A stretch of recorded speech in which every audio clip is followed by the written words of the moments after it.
Hi again. And another in the military aviation playlist. And a review of this book said that if Malcolm Gladwell wrote about cereal boxes, he would read it. He's that kind of writer. And somewhat in the vein of Len Deighton, I got into reading Len Deighton with his spy stories, but then I read um, his military history books, his other series that he did on a German family, and he did a travel book and even a couple of cookbooks, and he makes it all very, very interesting. And certainly, when I started reading Bomber Mafia, um, I really found that the style of writing was such that it really took you into the story. Um, a big part of the start of the book concerns the United States Air Force Tactics School in the 30s, the mid 30s, in the run up to World War II. And these were the brightest and the best in military aviation, and they espoused some theories on how the air war could be won. And basically, they envisaged the idea of precision bombing. And as technology developed, they took this idea and it necessarily had to be in daylight because of aiming. And they had the idea of high altitude precision bombing. And this was attainable because of the development of the B-17, the Flying Fortress. And this was the wonder weapon. It was very, very heavily defended, and it could fly in formations which were self-defensive boxes, and flying very, very high, defending against fighters, out of the range of anti-aircraft, and then with precision bombing methods, they could hit the targets with pinpoint accuracy. And the final piece in the jigsaw, another big chunk of the book, is the development of the Norden bomb sight. And Malcolm Gladwell goes into the background of the inventor, who was originally Dutch, how he put this marvelous machine together. It was basically a type of mechanical computer, how it worked, and the precision that it would achieve. And after America was in the war, the tactics crew was able to put these theories actually into practice with the first major test of it, which is the Schweinfurt raid, which was targeting ball bearing factories.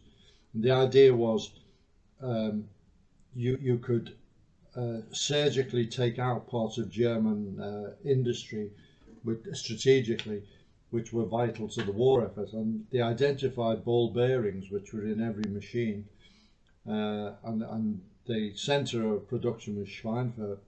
So they did the raid on the massive ball bearing factories there, and it was a disaster, an absolute disaster. The attacking force was just torn to shreds, with terrible losses. And the book continually wrong-foots you, because you're going along on all these wonderful theories, and you think there's going to be this big revelation, and you find out that it's all pipe dream. And the reason, or the main reason, that the RAF Bomber Command was doing the nighttime area target bombing was because they had to. That it was the only way of delivering bombs on targets. In fact, I think the first time the RAF bombed Germany, they actually missed Germany. And the margin of error was enormous. So there was no precision in the bombing, particularly early on in the war. And it was done at night for protection against the fighters and also the anti-aircraft. Nevertheless, the German defences were phenomenal, particularly against the major cities and the industrial heartland of the Ruhr, and also on the coasts, the Dutch and French coasts, to intercept the bomber stream as it went to the target. They had a big defence in depth. They had early warning out near the coast. They could work out the direction of the raid, and they put masses of interceptors in the way. The RAF did have fearsome losses, but the US Army Echo at the time found out that they had to really revert to area bombing. Bomber Harris was something of a fanatic, and he didn't like anything that deflected from area bombing. I think his ambition was to set Germany alight. And later on, there was the ability to launch very precise bombing attacks. The Dams raid by 617 Squadron was a precision attack at 62 feet above the ground, hitting a very specific, small, relatively small target when compared with hitting a city. And then the Mosquito could do it. Low-level attacks, precision targets. They did it, for example, on the Amiens raid on the jail. Harris hated this. He thought they were all panacea attacks, and he just wanted to keep setting fire to Germany. There was a degree of precision attained with the Pathfinders that could narrow the bombing error, but again, Harris resisted the Pathfinders. So the book goes on, and it talks about Haywood Hansel. He's sent out to the Pacific Theatre, and he's trying his theories out there, and one day he gets a tap on the shoulder and his boss tells him it's just not working, and he's replaced by Curtis LeMay. Now Curtis LeMay, after the war, became something of a controversial figure. He was head of Post-War Strategic Air Command, and I think he's the model for George C. Scott's character in Dr. Strangelove.